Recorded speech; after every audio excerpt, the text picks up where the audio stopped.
Iran যুক্তরাষ্ট্রের বিষয়ে আপনার সর্বশেষ মতামত একটু শুনতে চাই।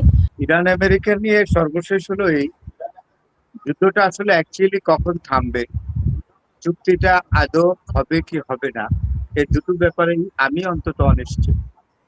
I am facing a lot of uncertainties regarding the ending of war as well as the complete treaty agreement. এটা বোধহয় হবে না, যেটা হবে সেটা অনেকটা এরকম হবে। আমার দুজন আলোচক যেটা একজন আগেই বললেন, আমার পরপরই তারপরে মঞ্জু ভাই আসলেন, তো সেই থেকে আমি একটা সামারাইজ করি যে যুদ্ধ কখন শেষ হবে এটা ঠিক নাই। আমেরিকা এবং ইরানের মধ্যে যুদ্ধ শেষ হলো, ইসরায়েল যে অস্তিত্ব সংকটে পড়েছে, ইসরায়েল তার এই অস্তিত্ব সংকটের জন্য তাকে যুদ্ধ চালিয়ে যেতে হবে। অর্থাৎ ডোনাল্ড ট্রাম্প চেয়েছিলেন নেতানিয়াহুর স্বপ্ন বাস্তবায়ন করার জন্য। নেতানিয়াহুর একটা ড্রিম ছিল অনেক বছর ধরে, প্রায় ধরেন 30-35 বছর ধরে হি হ্যাড এ ড্রিম, সেটা হলো গ্রেটার ইসরায়েল প্রতিষ্ঠা করবে এবং লেবানন পর্যন্ত একটা জায়গাটা, টোটাল জায়গাটার নাম হলো বর্তমান যে ইসরায়েল, তারপরে আপনার পুরা প্যালেস্টাইন, তারপরে জর্ডান, সিরিয়া, সৌদি আরবের কিছু অংশ, তারপরে হলো মিশর, সব মিলে হলো লেবানন। তো সেই অংশটা ওইটাই এদের প্রমিসড ল্যান্ড বলে যেটা ঘোষণা করে এদের সো কল্ড ইয়েতে কেতাবে, যেটা করে টেস্টামেন্টে, ওইটা ড্রিম দেখে হলো নেতানিয়াহু। ডোনাল্ড ট্রাম্প এটার ইমপ্লিমেন্টেশন হাতে নিয়েছে, তো নিয়ে নিজের পায়ে নিজেই কোড়াল দিল।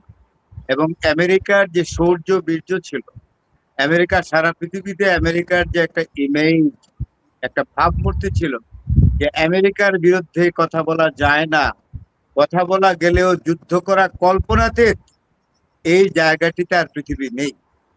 এখন সারা পৃথিবীর মানুষ বুঝে গেছে ইরানের সাথে আমেরিকা যুদ্ধ করার ফলে যে আমেরিকার বিরুদ্ধে যুদ্ধ করা যায়, আমেরিকাকেও যুদ্ধের বিভিন্ন ফ্রন্টে পরাজিত করা যায়।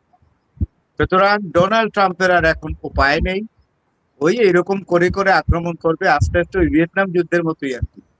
আস্তে আস্তে মানে ফর্মাল ডিক্লারেশন দিবে না যে যুদ্ধ শেষ, আস্তে আস্তে সরে যাবে এবং সারা পৃথিবী জেনে যাবে যে পৃথিবীতে আরেকটি পরাশক্তির উদয় হয়েছে, যেটি হলো ইরান। তাকে অবশ্যই পৃথিবী এখন গুনতে হবে, কাউন্টে আনতে হবে। আগে তিনটা পরাশক্তি ছিল, এই যুদ্ধের পরে আমি দিব্য দেখতে পাচ্ছি যে ইরান হবে চতুর্থ পরাশক্তি। কারণ ইনফ্যাক্ট লিটারেলি ইরানকে আমেরিকা পরাজিত করতে পারে নাই, কারণ ইরান লড়ে গেছে অ্যাটমেট্রিক ওয়ারে এবং ইরান জোর দিয়েছে আপনার মিসাইল এবং ড্রোনে, যার মাধ্যমে আমেরিকা এবং ইসরায়েলের অত্যন্ত ফর্মিডেবল এয়ার স্ট্রাইকিং কে তারা থামিয়ে দিয়েছে, তারা অকার্যকর করেছে। এবং আজকে না গতকালকে মতো দেখলাম একটা প্লেনকে আকাশে রেখেই ফেলে দিয়েছে আমেরিকান একটা প্লেনকে, এটা হরমুজের উপর দিয়ে চক্কর দিচ্ছিল। এটা একটা মানে ভিজিলেন্স একটা ইয়ে আর কি, জেট ফাইটার ফ্রম কাতার ও কুয়েত এয়ারবেস থেকে এসছে আমেরিকান, এটাকে আকাশেই ফেলে দিয়েছে, একদম অকেজু করে এটা ড্রপ করেছে। তো সুতরাং সব দিক মিলিয়ে বোঝা গেল যে Iran is absolutely capable enough to defend any kind of attack from the United States of America and from Israel.